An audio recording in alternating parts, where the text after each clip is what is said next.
Hata Simba ilipoona imezuiliwa kwenda kufanya mazoezi, na yenyewe ilifanya no reforms no election. Kweli ilikomea mchezo, si ndio? Na wameita wajadiliane ili mchezo ucheze huru na haki, si ndio? Na sisi Chadema tunasema no reforms sawa sawa.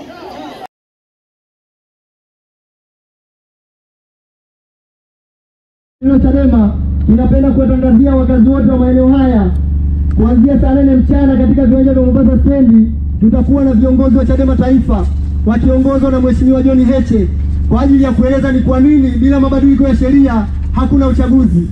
No reforms no election. Chadema tunasema no reforms no election.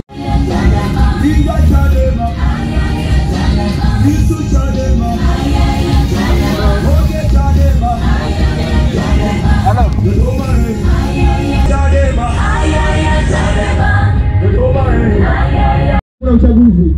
Viongozi mbalimbali wa Chadema Taifa watakuwepo wakiongozwa na makamu mwenyekiti wa Chadema Taifa Mheshimiwa John Heche, atakuwepo Mheshimiwa Dr. Billboard Slaa, atakuwepo na Sheikh Adogo, makamu mwenyekiti wa Chadema kanda ya Pwani. Wananchi wote wa maeneo haya bila mabadiliko ya sheria hakuna uchaguzi. No reforms no election. Viwanja vya Mombasa Stendi pale ujamsikiliza John Heche, makamu mwenyekiti wa Chadema Taifa akiambatana na viongozi mbalimbali wa kitaifa. Tunataka kura ya Mtanzania iheshimike. Tunataka kura ya Mwanaukonga iheshimike. Njoo Mombasa Stendi uje. Mambo vipi? Habari za mchana, habari za jioni, habari za asubuhi. Nategemea unatazama video kutokea wapi na uko maeneo gani sasa hivi. Mimi niko Dar es Salaam, niko Ukonga, niko eneo la Banana hapa ambapo tutafanya mkutano wetu leo. Na sasa hivi tumemaliza PA kama ambavyo unaona, tumepaki gari hapa. Lakini mkutano uko mbele pale, nataka nikupeleke ukaone. Lakini kabla ya kuanza mkutano tutafanya kuzindua vizimba baadhi ya maeneo. Tutaanzia kule njia ya Chanika. Kuna vizimba kama 8 leo Mheshimiwa Heche atazindua kabla ya kuja kwenye mkutano ambao utafanyika hapo. Natamani uone kuanzia mwanzo mpaka mwisho jinsi ambavyo itakuwa.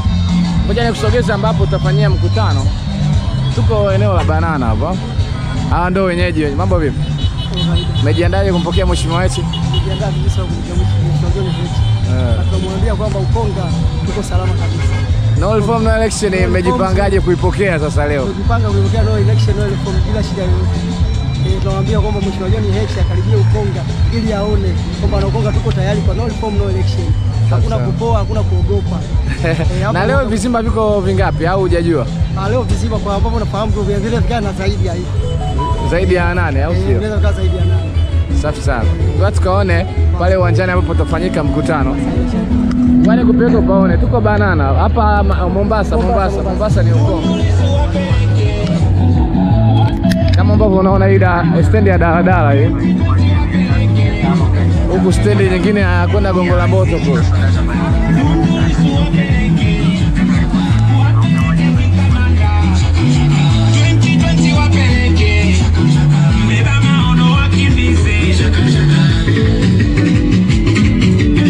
Kizuri chadi uza kibaya chadi tembeza. Chama kimekuamini kupeperusha bendera.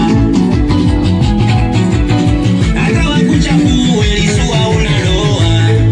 Lissu kwa kweli hauna kashfa. Lissu baba unaweza. Wewe hapa ndio tukafanyia mkutano hapa eneo lote litakuwa. Kama ambavyo unaona viongozi watakaa hapa. Watakuwa wamekaa hapa baadaye, na kama ambavyo unaona viongozi kule wanafanya logistic maandalizi, na watu wanajiandaa kwa ajili ya mipango hapa. Watu wanafanya mipango hapa, maandalizi. Namuona mdogo wangu kabisa huyu. Inakuwaje Mshua? Safi kamanda, kwema.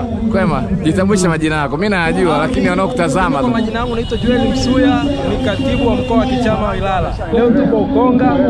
Naona unaandika hapa. Unaandika nini hapa? Hapa naandaa madini ya kwenye mkutano. Naandaa madini ya kwenye mkutano. Umejiandaje kumpokea Mheshimiwa Heche Ilala? Tumejiandaa vizuri sana. Na sasa hivi hapa tuko kwenye maandalizi ya mwisho. Naamini kwamba mkutano wetu utakuwa mkubwa na tutakwenda kutoa elimu kuhusiana na no reform no election. Bila mabadiliko ya kimsingi kwenye tume ya uchaguzi hakuna uchaguzi. Kwa hiyo tupo vizuri, tumejiandaa vizuri. Safi sana. Ndio. Nimemkosa pacha yako leo. Na yeye yuko kwenye majukumu ya kichama. Kwa sababu tarehe 22 nao pia wana mkutano wa hadhara pale jimbo la Ilala. Okay. Kwa hiyo kwa sasa hivi kwenye maandalizi ya mkutano huu. Kwa hiyo watu wa Ilala na wenyewe jimbo la Ilala pale wanajiandaa na wenyewe wanajiandaa na mkutano. Safi sana. Ndio kama. Basi nashukuru ndugu yangu. Nasubiri tuone tutakapompokea Mheshimiwa Heche na vibe la Ilala. Vibe la Ilala alizimwi na mkoa mwingine wote. Ilala tuko juu siku zote. Ngoja tuone leo Ilala watawashinda Temeke. Ngoja tuone leo. Kama ambavyo unaona watu wanaendelea na maandalizi, vikao kama vyote. Nadhani unaona hapo. Vikao vinaendelea. Mbona ulikuwa ukweli? Nimekutana na jio la wanachama na mwenyeji wetu sasa wa mkoa wa Ilala.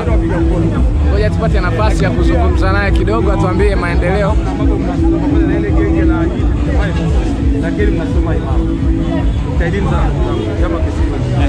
Habari kiongozi. Salama. Na amejiandaaje kwa ajili ya kumpokea Mheshimiwa Heche, na jitambulishe majina yako na cheo chako. Okay, mimi kwa majina naitwa Jerome Olome, ni katibu wa Chadema wa mkoa, na tumejiandaa vizuri kumpokea mwenyekiti wetu, makamu mwenyekiti wetu Mheshimiwa Heche.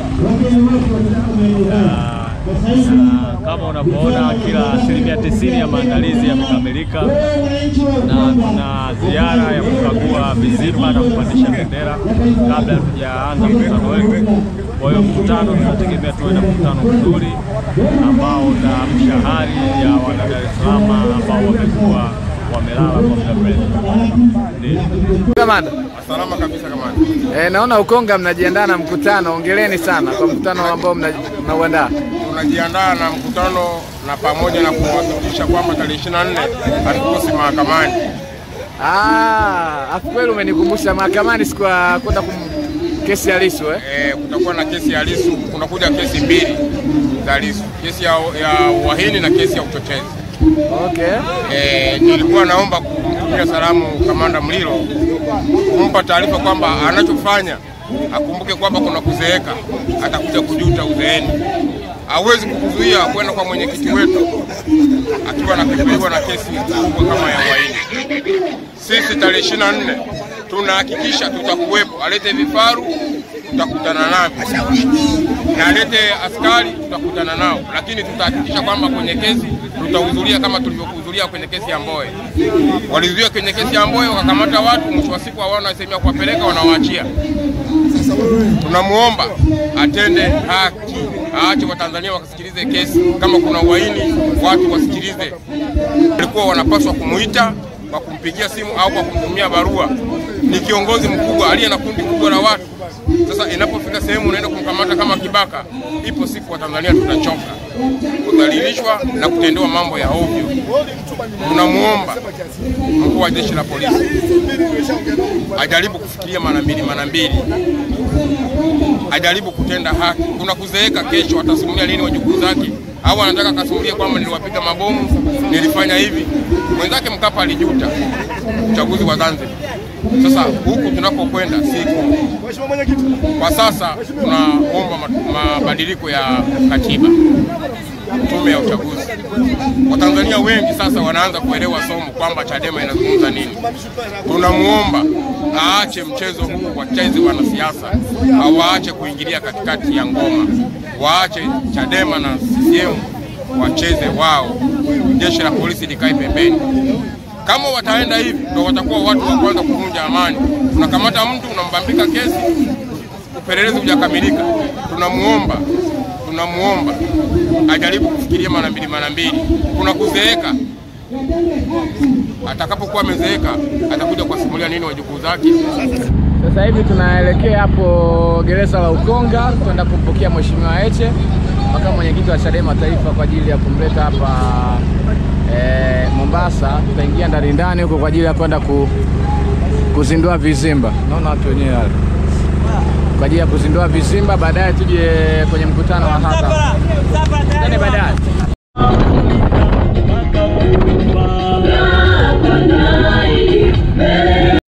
Msafara wa makamu mwenyekiti wa Chama cha Demokrasia katika stendi za Mombasa kwa ajili ya mkutano mkubwa wa hadhara. Hivyo wananchi mnakaribishwa sana katika stendi ya Mombasa ambapo mkutano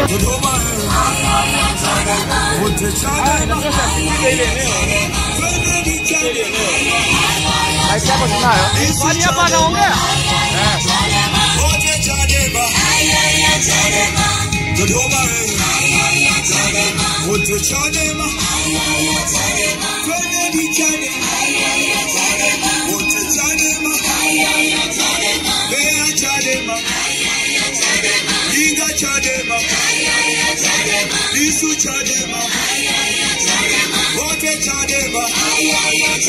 Tupa kazi lakini zinachukuliwa na Wachina.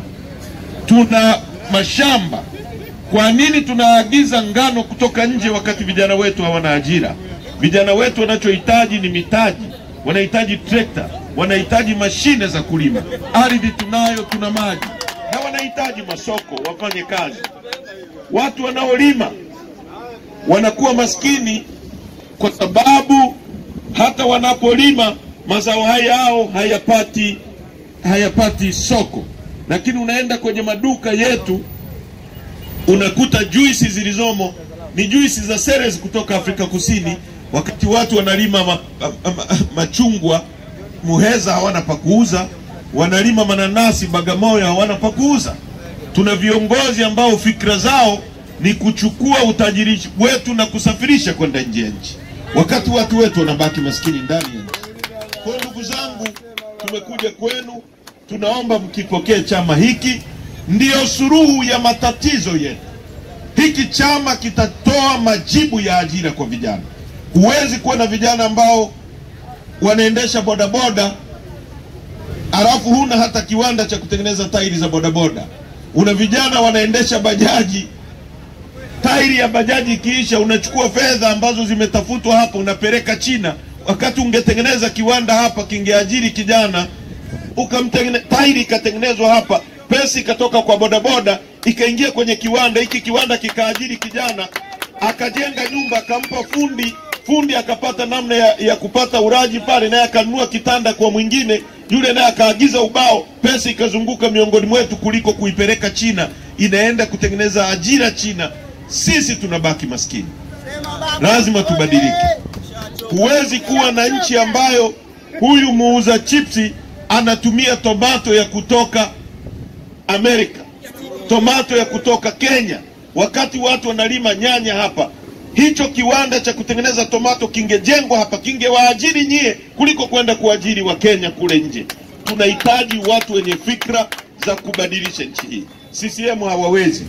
Ndio maana kila mwaka wanakuambieni muwape watalima barabara. Jimbo la Ukonga ni jimbo ambalo lina waziri mjinga anaongoza hapa, hawezi hata kusimamia mpate barabara, hamna maji, hamna barabara, hakuna chochote kwa sababu ya aina ya viongozi tulionao. Mwisho, Chadema tumesema na tunaomba mtuunge mkono.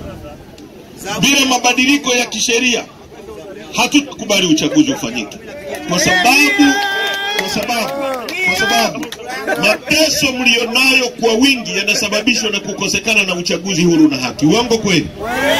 Wanaiba vitongoji, wanaiba mitaa, wanaiba madiwani, wanaiba ubunge. Sasa ukiwa na mbunge ambaye hatokani na wananchi, hawezi kwenda kukusemea. Mbunge akiwa anatokana na kura yako, lazima atakusemea wewe. Ukiwa hauna ajira litakuwa tatizo lake, kwa sababu anajua wewe ndio umemwajiri. Ukiwa na barabara mbovu atalia bungeni kwa sababu anajua mwajiri wangu hana barabara. Ukiwa hauna maji, mbunge atakuwa tayari kupigana ili mwajiri wake upate maji. Sasa kama leo kura yako haimweki, atapigana kwa nini? Sasa Chadema tumesema tunataka turudishe hadhi ya mbunge anayetokana na wananchi. Kila Mtanzania anayepinga wizi wa uchaguzi ya saini pale. Tunahitaji saini za watu milioni 15. Tutazipeleka Umoja wa Mataifa kuonesha kwa Tanzania milioni 15 hawa hapa hawataki wizi wa uchaguzi. Tunaelewana vitutu? Kwa kila mtu asaini pale. Alafu tudai uchaguzi huru na haki ambao hauna upendeleo. Hata Simba ilipoona imezuiliwa kwenda kufanya mazoezi, na yenyewe ilifanya no reforms no election.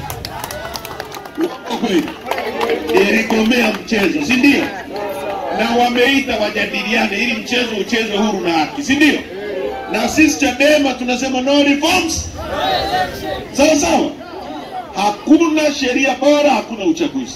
Kwa hiyo mtuunge mkono, tubadilishe mambo haya, tuingie kwenye uchaguzi usio na upendeleo, tuipige CCM, tuchukue nchi hii, tuwaletee maisha mnayostahili kuishi.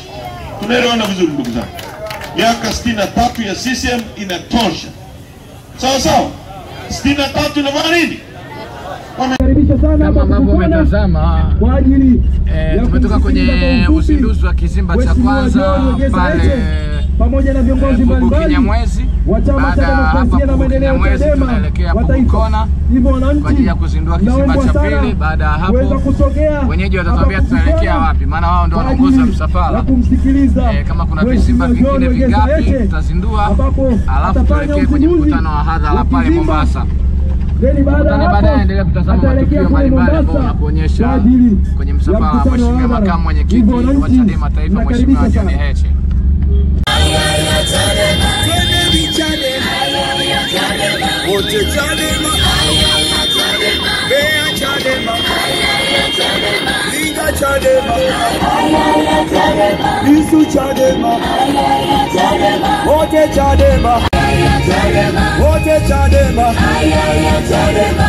Dodoma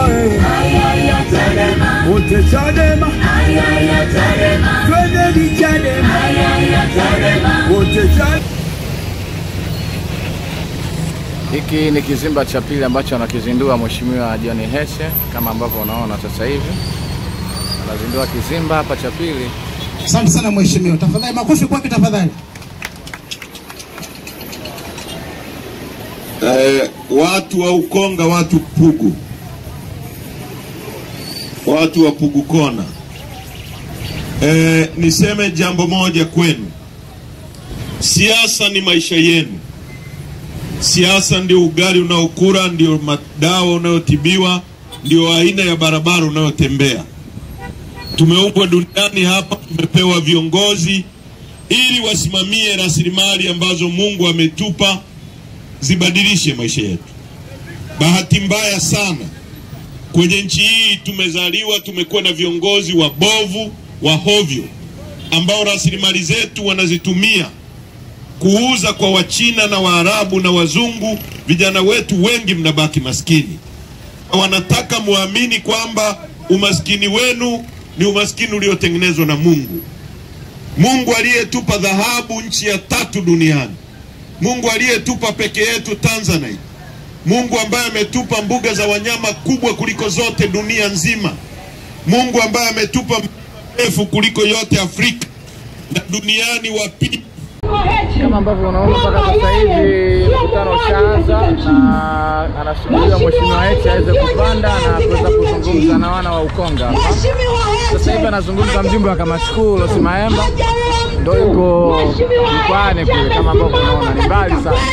Na anasema wa Bunge la Jamhuri ya Muungano wa Tanzania, lakini kwa sasa hivi ni mwenyekiti wa Baraza la Wazee Taifa, na tumekuja leo hapa Ukonga kuja kuhamasisha mambo mbalimbali yanayoendelea katika nchi yetu. La kwanza, ndugu zangu, nataka niwaambie kwamba Tanzania ni nchi tajiri sana, lakini wananchi wamekuwa maskini, na umaskini huu sio kwa kudra za Mwenyezi Mungu, bali ni kwa ajili ya viongozi wabovu wanapofanya mambo mabaya kiasi gani.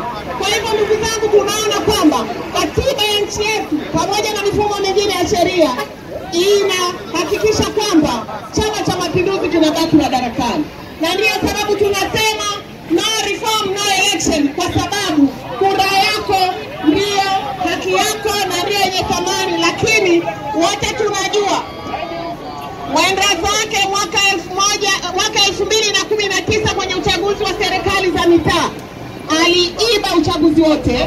Mwaka 2020 ameenda zake, amefariki. Labda mama huyu mwenye uchungu na wa kuzaa atabadilisha mfumo, lakini wote ni mashuhuda. Mwaka 2024 kwenye uchaguzi wa serikali za mitaa mliona jinsi ambavyo wapinzani walianguliwa. Kwa hiyo tunasema no.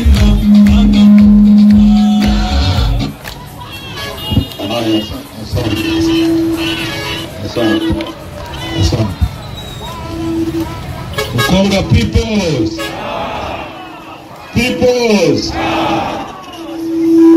Kwanza ninamshukuru sana Mwenyezi Mungu ambaye ametuwezesha kukutana hapa ili lengo kuu la serikali, hiyo serikali iliyowekwa na wananchi, hiyo serikali iliyopata mamlaka kutoka kwa wananchi. Lengo kuu la serikali itakuwa ni ustawi wa wananchi. Ustawi. Si serikali itawajibika kwa wananchi. Katiba ndivyo inavyosema. Sasa niwasomee au nitasoma nikifika. Kwa hiyo ndugu zangu, serikali yoyote kwenye nchi hii kwa mujibu wa katiba hii, at least hii katiba mbovu, mamlaka yake na madaraka yake yanapaswa kutoka kwenu. Hawa askari mnaowaona, mamlaka yao ni nyie. Rais Samia, mamlaka yake yanapaswa kuwa nyie. Na lengo la serikali itakuwa ni kuwafanya nyie mstawi. Kustawi ni kuwa na maisha bora. Uwe na nyumba nzuri, ulale sehemu nzuri. Uwe na kazi ya kufanya, upate kipato. Na katiba inasema hivi. Uwe na maji ya kutumia. Ukisoma sera ya maji ya nchi hii inasema kila mwananchi anapaswa kupata maji ya bomba mita 100 kutoka pale anapoishi. Yaani urefu usiozidi kiwanja kimoja cha mpira, uwe na maji ya bomba au kwenye nyumba yako. Kwa katiba inasema lengo la serikali yoyote inayoingia madarakani ni kukufanya wewe ustawi. Utibiwe vizuri, ulale pazuri, uwe na kazi, uwe na utembee kwenye barabara nzuri, uendeshe gari, uishi vizuri, ustawi. Na serikali itawajibika kwako. Kuwajibika kwako maana yake wananchi kwa sauti kubwa mkisema tunataka serikali iende kushoto, iende kushoto. Mkisema tunataka serikali iende kulia, iende kulia. Ndivyo katiba inavyosema. Sasa tukijiuliza, serikali ya kina Samia na CCM ya miaka 63 inawajibika kwenu au inawawajibisha nyie?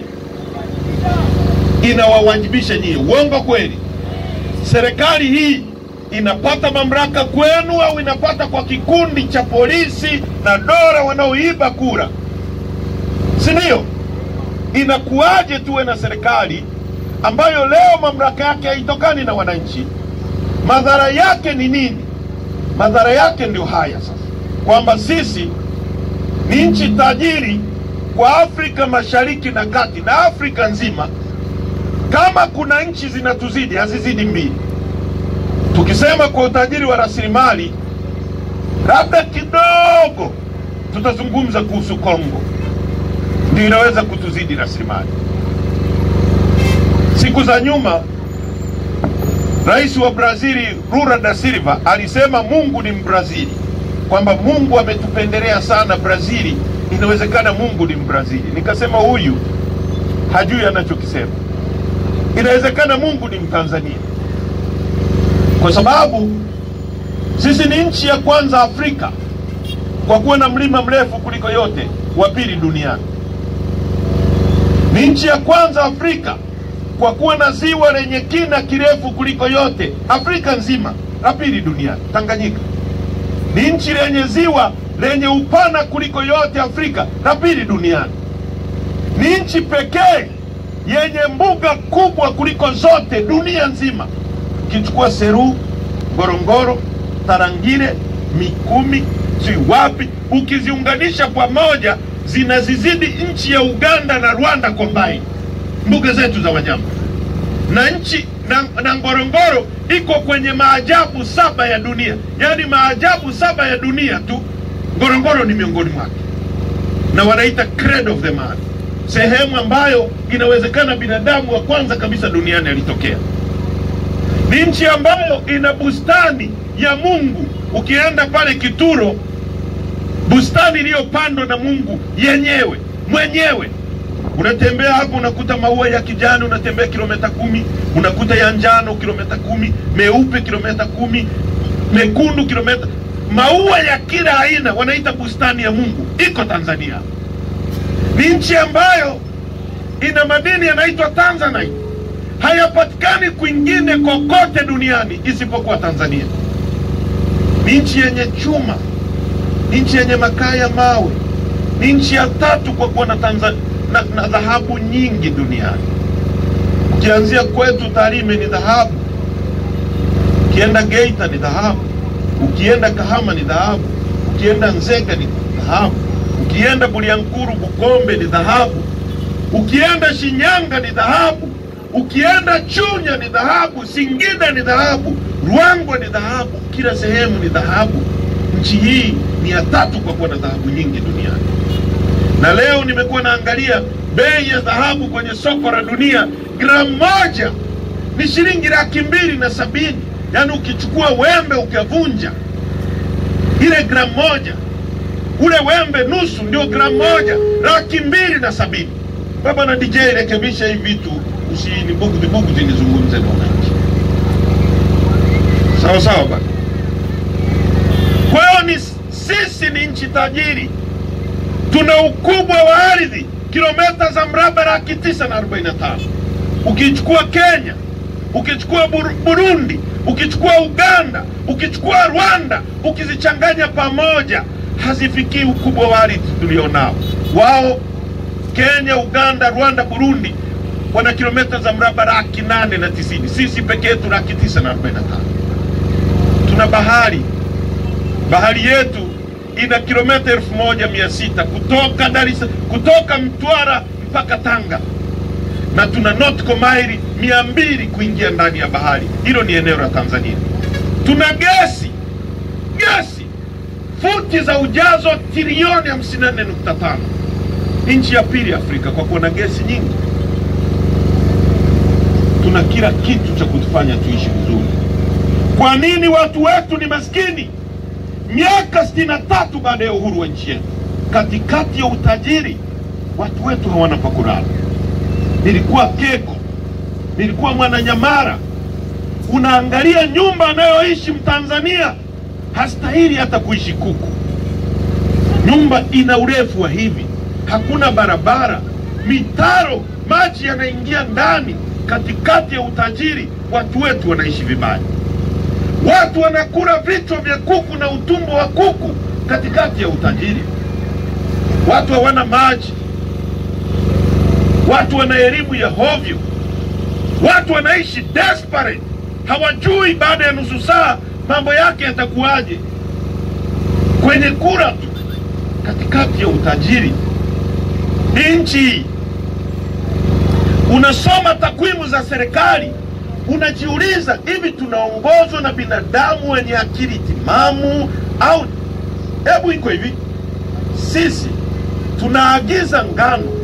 Takwimu za serikali za mwaka jana zinasema Tanzania imeagiza ngano ya bilioni 560. Bilioni moja ni milioni 1000. Bilioni 560 kutoka Ukraine na kutoka Saudi Arabia. Saudi Arabia ni jangwa. Wanachukua maji baharini, maji ya bahari yana chumvi, wanayafanyia kitu kinaitwa desalination. Wanaondoa chumvi kwenye yale maji, wananunua udongo kutoka Zimbabwe, wanabeba na ndege, wanaenda wanashusha, wanapanda ngano, wanatuuzia sisi ambao tuna ardhi ambayo hata mita moja haina jangwa. Vijana wako mtaani wanafanya betting. Unachohitaji, Mwalimu Nyerere alijenga mashamba ya Basotu hapo Manyara ambayo yangeweza kutulisha sisi na kulisha nchi za nje. Unachohitaji ni kuwapa vijana mitaji, kuwapa trekta na uwafundishe kwamba kilimo sio adhabu, kwamba watu matajiri duniani ni wakulima. Uwape mashamba, utengeneze viwanda vya kukoboa hiyo ngano. Ukiwapa trekta, ukawapa mitaji, huyu akilima hapa atauza kwenye kiwanda hiki. Kiwanda kitaajiri kijana wa Tanzania, pesa itatoka kwa mraji hapa Ukonga, itaingia kwa mkulima. Mkulima itaingia kiwandani, kiwanda kitanunua kwa huyu mkulima. Huyu mkulima atanunua petroli kwa Mtanzania anayeuza dizeli au petroli ili aweke kwenye trekta yake. Yule aliyeuza dizeli atapata pesa, atamwajiri fundi amjengee nyumba. Fundi atanunua kitanda kwako, wewe utaagiza ubao, yule atatoa ubao polini. Pesa itazunguka miongoni mwetu, inatolewa pesa hapa, inapelekwa Ukraine kutengeneza ajira. Watu wetu hawana ajira. Hatuna hata kiwanda cha kutengeneza toothpick.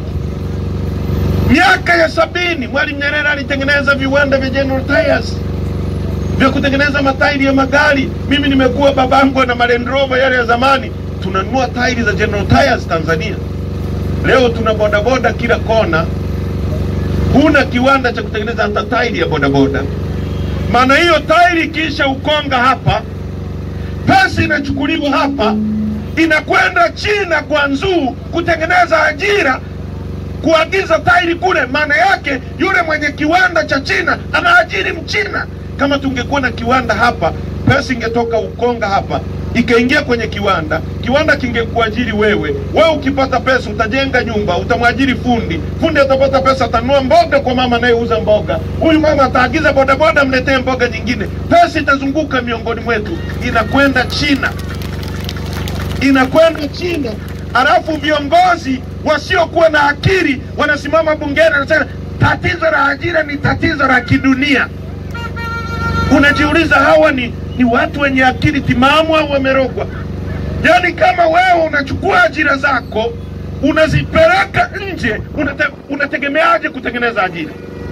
Matokeo yake tunatengeneza vijana wa vyuo vikuu chewa ambao wanategemea kwamba akijipendekeza CCM ndio atapata ajira. Hatuhitaji ajira za kujipendekeza. Tunahitaji ajira ambazo zinaweza kutengenezwa na watu wenye akili. Hizo ajira za kujipendekeza kwa vijana hazipo, kwa sababu waliopo hawana uwezo wa kutengeneza ajira. Tukiwa bungeni mwaka 2017 ilipoanza kujengwa bwawa la Mwalimu Nyerere, nilizungumza mimi bungeni nikiwa waziri nishati, waziri kivuli wa nishati. Nikamwambia Mheshimiwa Rais, Tanzania na chuma cha kuchimba miaka 100 pale Rudewa, pale Liganga. Tuna chuma hapa Liganga, alafu tuna mkaa wa mawe wa Mchuchuma. Mkaa wa mawe ndio unatumika kutengeneza nishati ya kuyeyusha chuma. Alafu Mungu alivyotupendelea na mchanga wa kusafishia hicho chuma akauweka Iringa. Kwa nikamwambia Mheshimiwa Rais, ingieni YouTube, kabla hamjaanza kujenga bwawa la Mwalimu Nyerere litahitaji nondo nyingi, litahitaji chuma. Kabla mjaanza kujenga SGR itahitaji chuma. Kabla mjaanza kujenga mabiarati haya yanahitaji nondo, yanahitaji chuma. Na nchi yetu inaagiza chuma kingi kutoka nje ya nchi. Cha kwanza tujenge kiwanda chetu cha chuma pale Mchuchuma cha kuchimba miaka 100. Ilikuwa inahitajika dola za Kimarekani milioni 3, trilioni 7.8. Kile kiwanda kilikuwa kinaenda kuajiri vijana wa Kitanzania 60,000. Hao ni ajira za moja kwa moja, direct employee 60,000 wenye ajira za moja kwa moja. Kaambia ukijenga hiki kiwanda hapa, hatujazungumzia makampuni ambayo yangefanya subcontractors. Labda kiwanda kinahitaji tairi za magari, kinahitaji karatasi, kinahitaji nini. Hizo zote ni ajira ambazo zingetengenezwa kutokana na uwepo wa kile kiwanda. Zote zingeajiri wa Tanzania. Jenga hiki kiwanda, kikisha tengamaa, kwa dola za Kimarekani bilioni 3, trilioni 7.8. Halafu unampa Arab Contractors sasa kazi ya kukujengea. Unamwambia sikiliza, tukupa kazi shilingi ngapi? Trilioni 5. Sawa, hizi hapa. Lakini chuma chote unanunua hapa. Kwa sababu sisi tuna sheria local content. Kwa hiyo unampa kazi ya kujenga bwawa au SGR au BRT, lakini chuma chote ananunua hapa. Maana hiyo unampa pesa kwa mkono huu, unazirudisha kwa mkono huu ndani ya nchi yako. Serikali inapata mapato zaidi, na hivyo serikali ingeajiri zaidi. Hawa vijana wanaomaliza vyuo wanaojipendekeza wasingehitaji kujipendekeza, kwa sababu ajira zingekuwepo nyingi, hata zisingekuwa na watu. Tungekuwa pengine tunatafuta watu kuja kufanya kazi. Ndio hivyo Marekani, ndio maana watu wanazamia kwenda Marekani kutafuta kazi, kwenda Canada, kwa sababu ajira ni nyingi. Kwa hiyo tungeweza kutengeneza hizo ajira. Kiwanda kile kingejengwa hapa, pesa ingebaki hapa ndani. Sasa mwaka jana peke yake serikali iliyogoma kujenga hicho kiwanda imeagiza chuma nje ya nchi cha dola za Kimarekani bilioni 1.2. Dola za Kimarekani bilioni 1.2 ni trilioni 3. Huo ni mwaka mmoja tu mwaka jana. Mwaka ule mwingine trilioni 3. Mwaka ule mwingine trilioni 10. Kwa hiyo kwa miaka miwili mitatu serikali inaagiza chuma cha trilioni 10.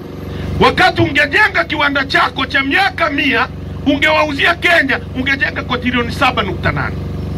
Tukisema hawana akili tunakosea, tunasema ukweli. Na tukisema haya wanatutisha eti watuue. Nani ataishi milele hapa? Magufuli alikuwa anatisha, lakini ameondoka duniani. Kwa hiyo acheni kututisha. Kama ambavyo umetazama kuanzia mwanzo mpaka sasa hivi, ambapo makamu mwenyekiti wa Chadema Taifa Mheshimiwa John Heche anamalizia kuzungumza na wana wa Ukonga kutoka Dar es Salaam hapa Tanzania. Sasa hivi ni inaelekea 12 kamili, anakaribia kumaliza. Kama umeenjoy mpaka sasa hivi, subscribe kama hujafanya hivyo, kushare kwa marafiki, like. Tena kukumbusha usisahau unapokuwa unatazama video hii, ukiona tangazo linapita hapo liache liishi, ni sekunde 5 tu. Tukutane video ijayo.